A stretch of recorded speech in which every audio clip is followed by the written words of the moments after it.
It just goes back to two things, well, three things, I think. Attachment style, love languages. Okay, Benny Blanco. No. And then the third is just like overall morals as like a person and how you were raised. The things that happened to you as a child and how you perceived them, the stories that you created in your mind based off of the things that happened to you, shape who you become as an adult.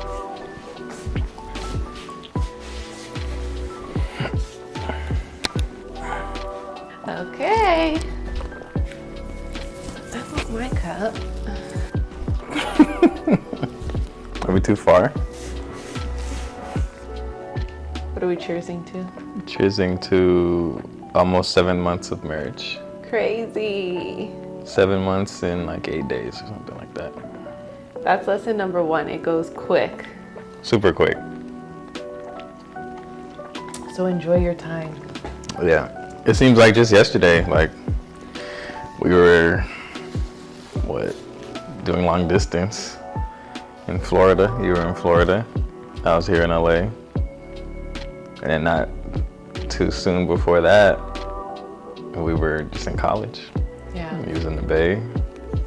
I was in Riverside. So basically, Eric and I have been together for, how many years is this? I never know. Is it 14 or is it 15? Because do you count that first? No, yeah, I think it's 14. 14. Something around 14, give or take, years. We started dating when I was 16, Eric was 17. And pretty much all the way through, like we'd break up because growing up is not for the weak. Growing up with somebody Yeah, is it's not just for the tough. weak. Yeah, as teenagers. As teenagers. You don't know how to navigate that. Like, you're growing yourself. Like, you don't even know who you are, really. You know, you just know who you are, like, in high school, but you don't know who you are, like, going into adulthood. Right. You know, young adult. You don't know. Right. You have no idea. Okay, Rolly.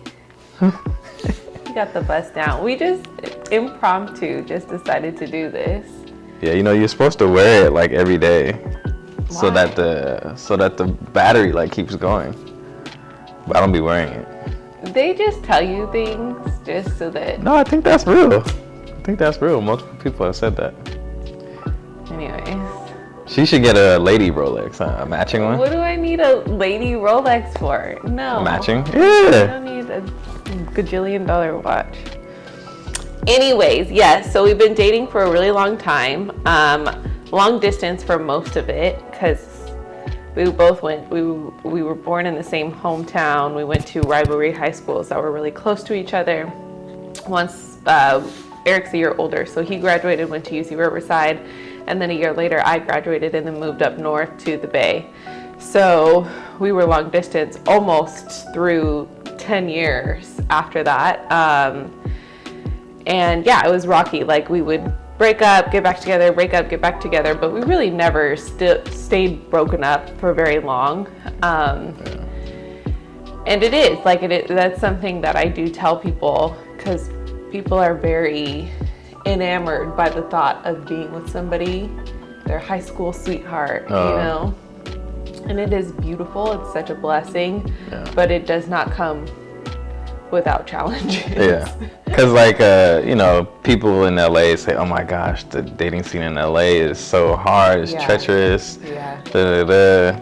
But, and, you know, we're lucky, super blessed to have been in each other's lives for 14 years. Yeah. But I think pick your struggle Right. type of thing. Like, either both ways is, you know, you gotta navigate both. That's it's facts. tough. It's hard.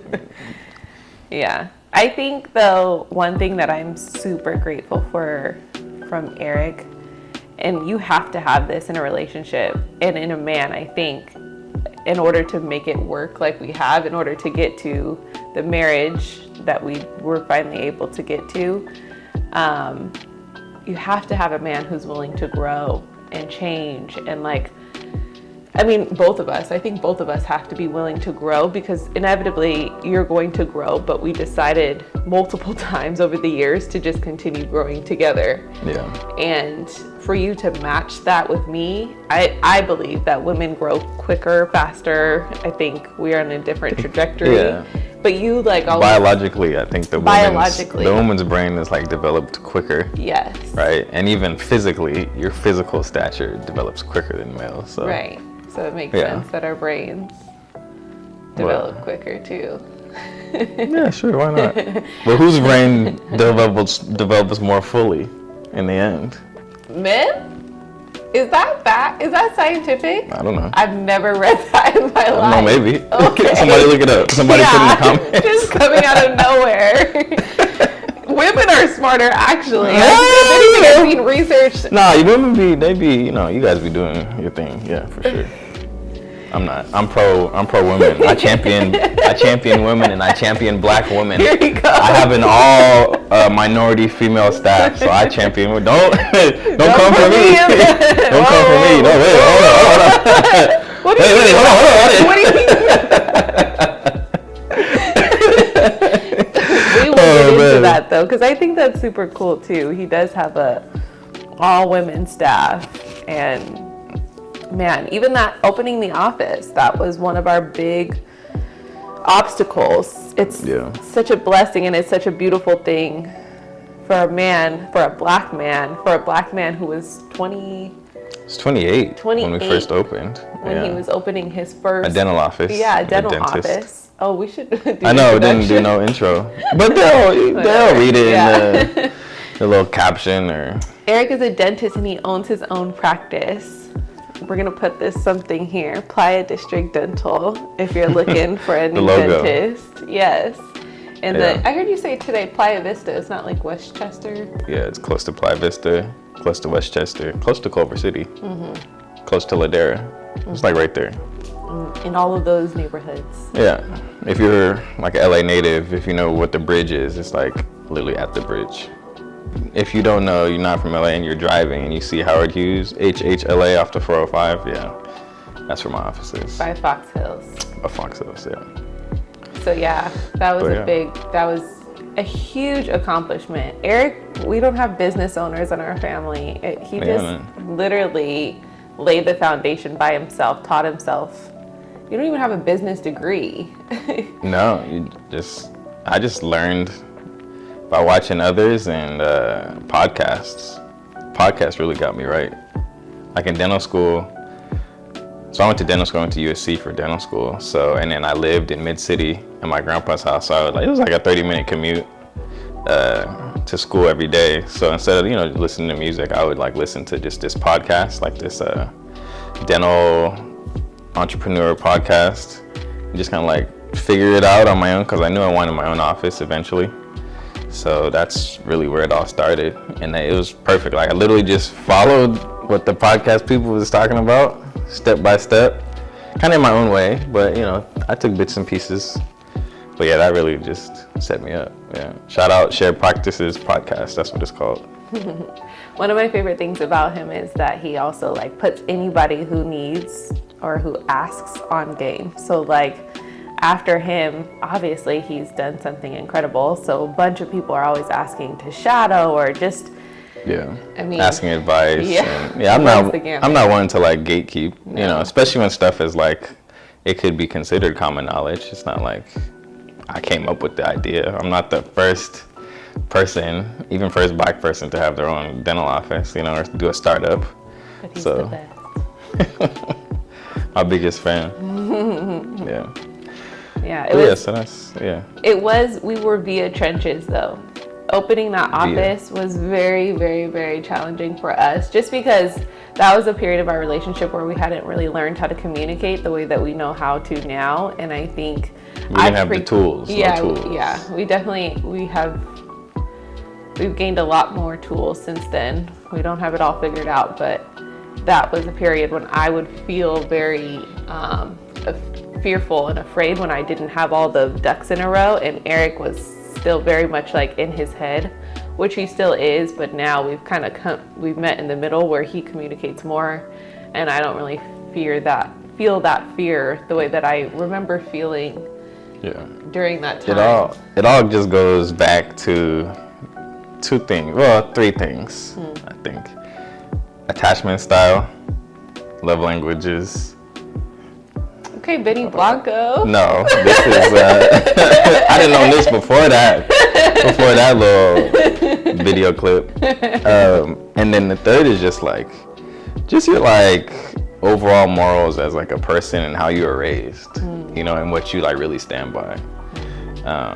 So if you can figure those three things out about your partner, and ideally like they all kind of like, you figure how they line up, that's the biggest thing. Yeah. So, you know, she's the anxious attachment, I'm the avoidant attachment, she's words of affirmation, love language, what's mine? Acts of service. That's what I was gonna say. And I think Acts of service quality and time. quality time. Yeah, you're also quality time. Yeah, which our quality time looks a little different sometimes. A little bit. Even that has been like a learning curve. Yeah, so we just had to navigate that. Yeah. But yeah, you know, we, like she was saying, we just had to grow together. And I think what helped us is that we're both like super driven and career oriented. Like, yeah, we were long distance, but like she was trying to figure out where she had to go in order to like earn her stripes in her career as a MMJ. You know, you got to go to like the low markets, right? You went all the way to Humboldt, had a job offer from Waco, Texas, and like Nebraska. Or something like that. So she was figuring out that. I was in undergrad. Well, at the time, I had already got into dental school, but before in undergrad, like, you know, we were long distance, but I was studying. You know, so we didn't have all this time to think about like, oh my gosh, we're in this long distance relationship and dwelling on that. We were kind of just like laser focused on like what we were doing, and we both like had that in us. So that definitely helped because we were able to like relate to each other in that sense. And then in the end, you know, it proved to, you know, show dividends in the end. Yeah.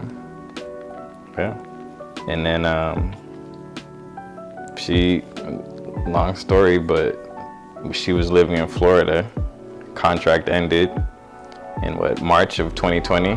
March of 2020. What was that? That was a pandemic. So literally the first weekend she came back to LA to live with me, that was the weekend the world shut down.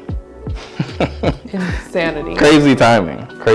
And that made it even tougher to navigate. Because we went from one extreme to the other. Like we had been at that point, I don't know, the years get so fuzzy, but we've been in years of long distance. Seeing each other like once a month. Yeah. Maybe at least once every 3 weeks or once every 6 weeks. Yeah.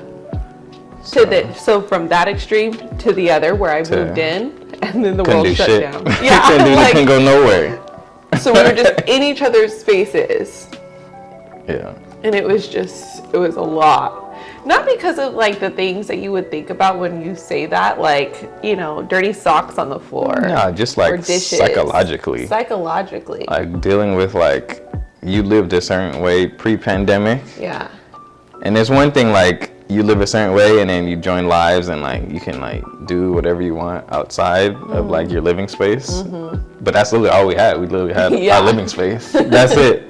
And then, you know, you can kind of go outside a little bit, but yeah, that was crazy.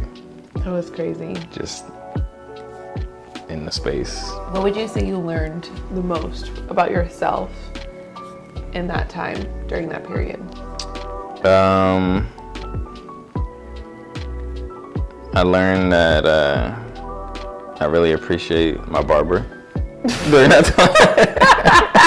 I did not think that's what you were going to say. I had to force her to learn how to fade my hair. Why did that teach you that you loved your barber? My cuts. Sorry, Caleb. Really, I feel like at that time I wasn't even going to him yet.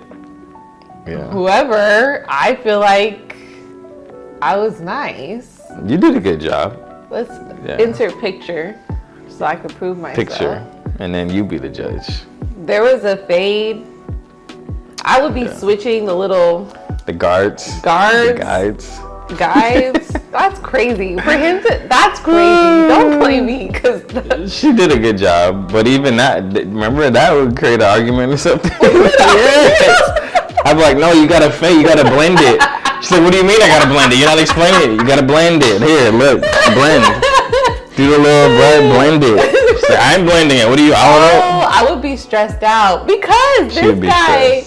Yeah, you don't play. I'd have anxiety because it would be like an issue if I didn't get it right.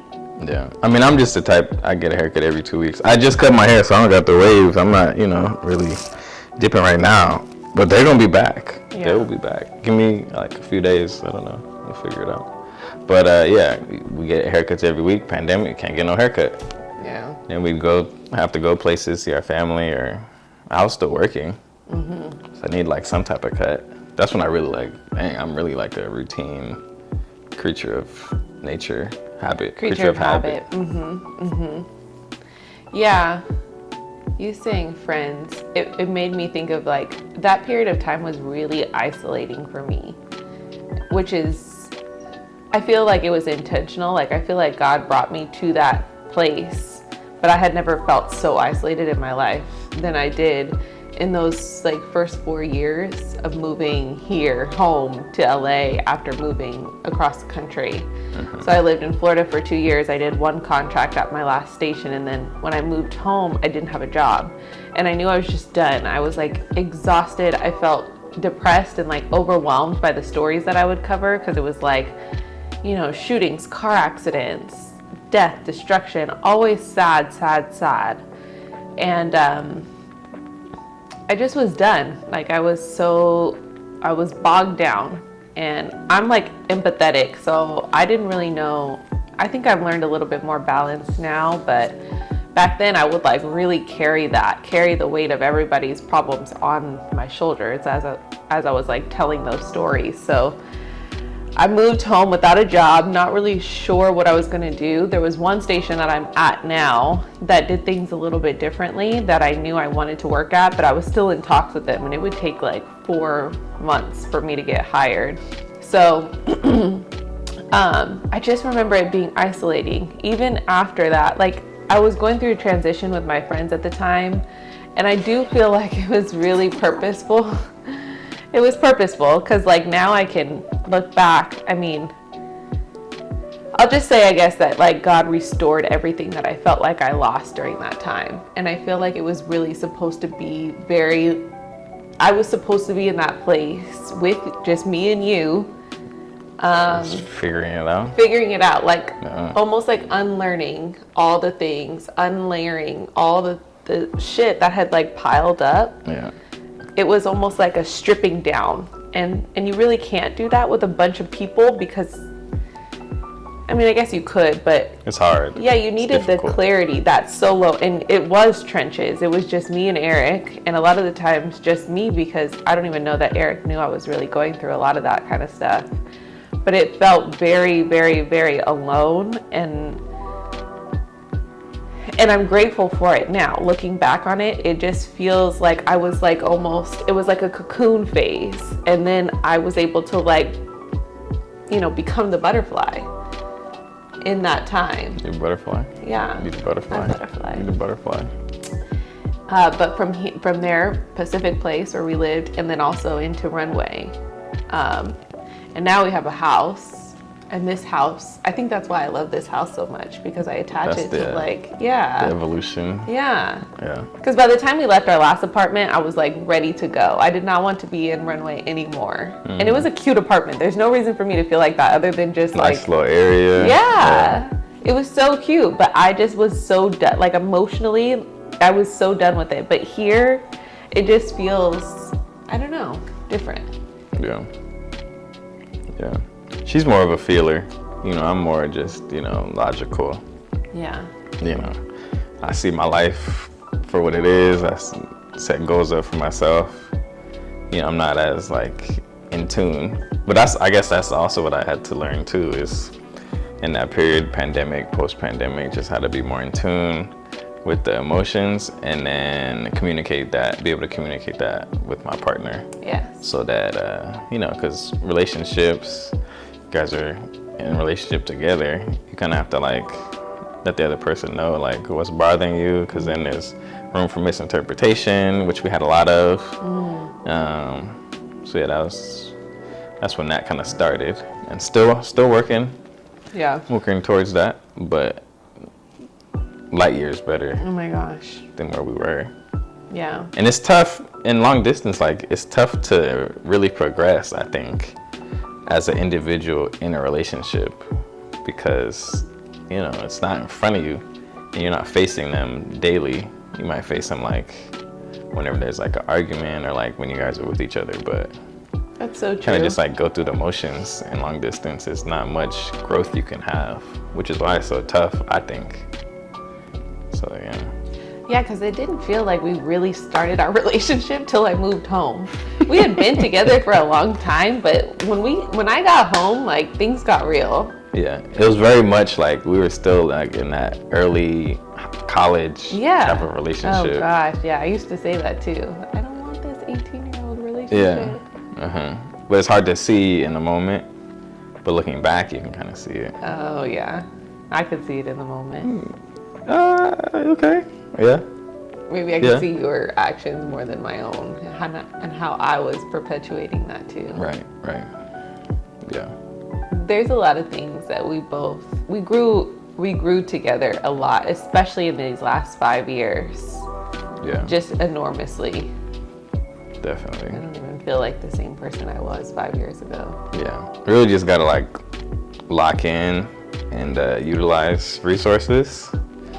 You know, there's so many like Instagram pages nowadays for like relationship advice and like navigating certain things and patterns, the cycles and stuff, how to eliminate that.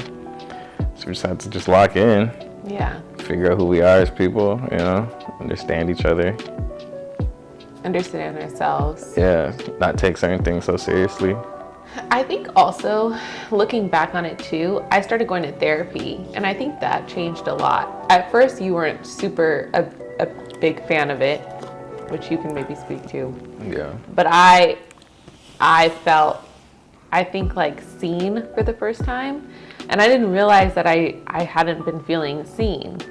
And in that process, individual therapy, I feel like I was able to really start healing from a lot of the childhood stuff that I was bringing to our relationship. And I didn't know I was doing that. I had no clue. And so therapy was like so instrumental for me. It's expensive, so I stopped doing it. And I know that not everybody has that as a resource, which is why he's saying like there is Instagram pages and, you know, free resources. But if you can go to therapy, I am just such a huge proponent for that, because it's like, it really was life-changing for me. Because I could see, I mean, really, it does all boil down to your childhood. And that's not to be used as a crutch. Yeah, your inner child. The things that happened to you as a child and how you perceived them, the stories that you created in your mind based off of the things that happened to you, shape who you become as an adult. There's just no ifs, ands, or buts about it. Yeah, That's how crazy. Yeah. Yes, it's crazy, but we all have an inner child inside of us, and some of them are really hurting from things that happened decades ago. And so being able to learn how to sit with that, and like, that's what therapy taught me, is like, I have all that I need within me. I am whole, I am complete, and I just need to be able to be that person that I needed, that my little me needed. Yeah. And so creating the space for that and being able to like learn what that looks like and all the things really was, it made me recognize that I could fill the needs that I think I was looking to you to fill. Yeah, there definitely was a shift. Like, you might have been like subconsciously thinking that I needed to do certain things to help you through things, but then I think you figured out like it's up to me to kind of fix and like heal certain things and like be that. I'm trying to think of an example. Yeah, I don't know. Like, I don't know, people always say like, oh, another person isn't responsible for your happiness. I guess like it's up to her to like do certain things to make herself happy. That might not involve me. Like, she likes the beach, likes the understatement, loves the beach. I'm not, I fuck with the beach a little bit, but I don't gotta be there all the time. She loves the beach, so like her I love going. a sunset. Yeah. So her going that was something that, makes her happy. Yeah.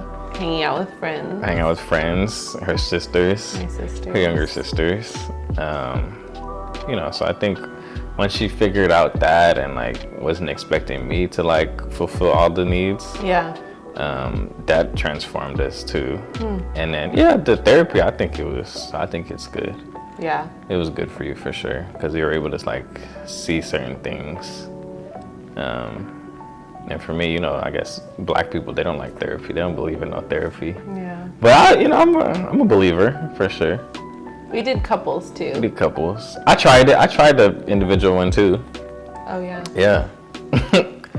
Kind of. Tried it. I don't know. It just wasn't for me. Like I said, I'm not like a emotional talker. I'm more of like logic. This is what it is. Fixer. More of a fixer. That's also a thing we had to like get past too. Like that was a big thing. Still getting past. We ain't past it yet. Oh, I thought we was past. No, You I'm were just kidding. fixing. Yeah. Yeah. But then I also just be letting it sit and just hearing it, sitting with you. Yeah. More now than, Yes, more now. but I don't know, by trade, by my description of a career, people come into my office with problems and it's my job to diagnose and fix. So that's just naturally what I default to. Yeah. Which I had to like realize, and then I couldn't bring that into the relationship as much as I was in certain like instances and certain topics that we would have to talk about. Right.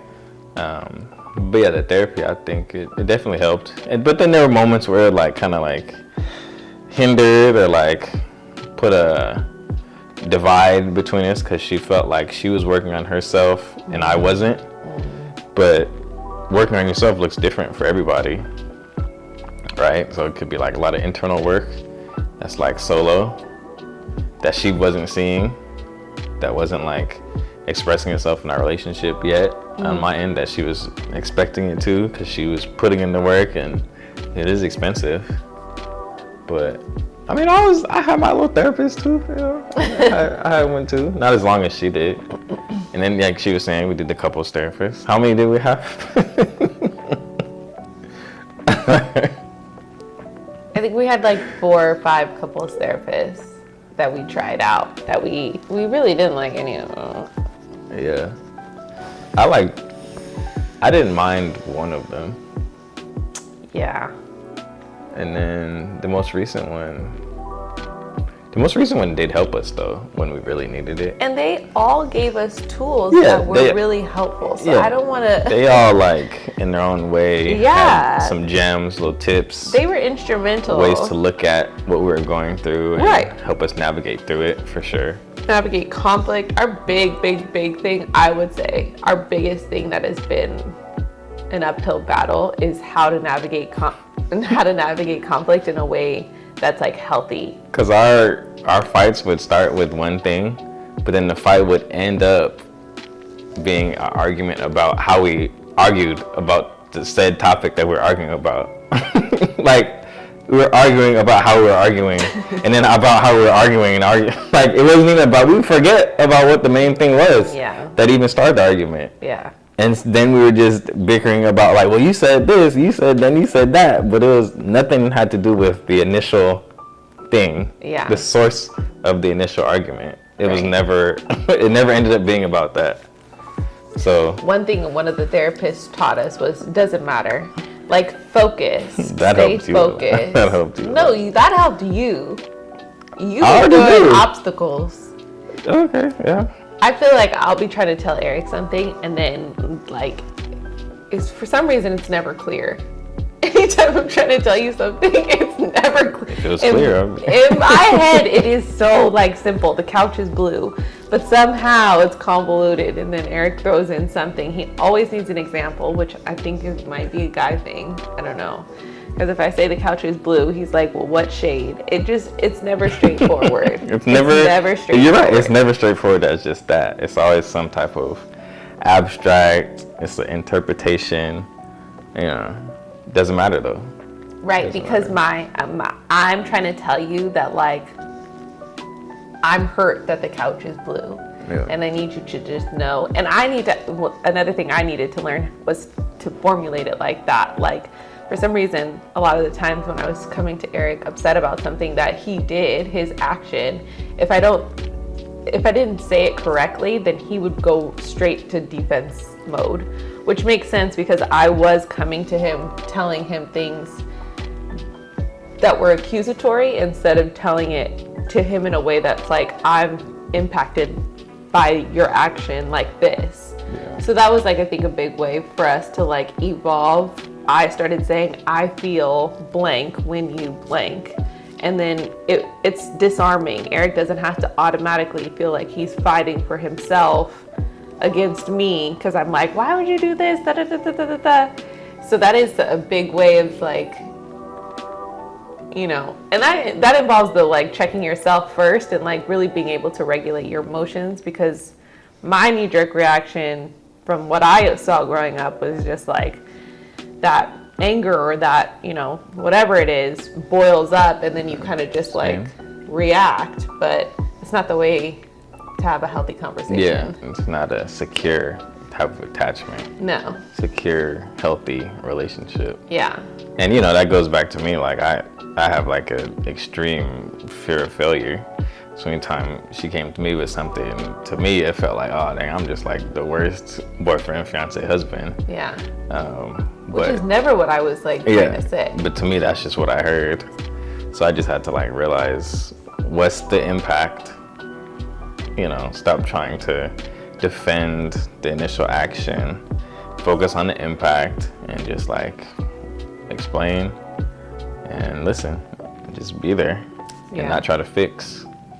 You know, because her reality is her reality. That's what that's what Juliana said about Latia.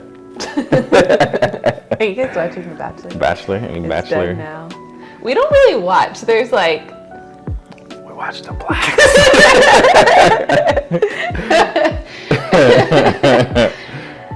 it's Yeah. true.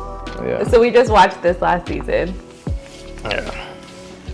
I think we should wrap it because this is already 36 minutes, and I think maybe we'll focus this one on relationships. But maybe we'll film something else right now because I think it would be really good for Eric to talk about how he opened his practice. I think a lot of people want to know, maybe not specific to dental, but just opening a business and keeping it running. And he has been so successful. He won't tell you that. Everybody asks and he's like, yeah, it's going well. But like, he's doing really well. Gotta stay humble. Yes. At any moment it could. Yeah, but it's not going to happen. But so yes, we'll film. I'm going to cut here so that we can have these as focused as possible. But then I'm going to have Eric kind of talk about his career journey, and then maybe I can talk about mine and just maybe some like tips and tools we learned along the way. Okay. Number Sounds one. good. Good job.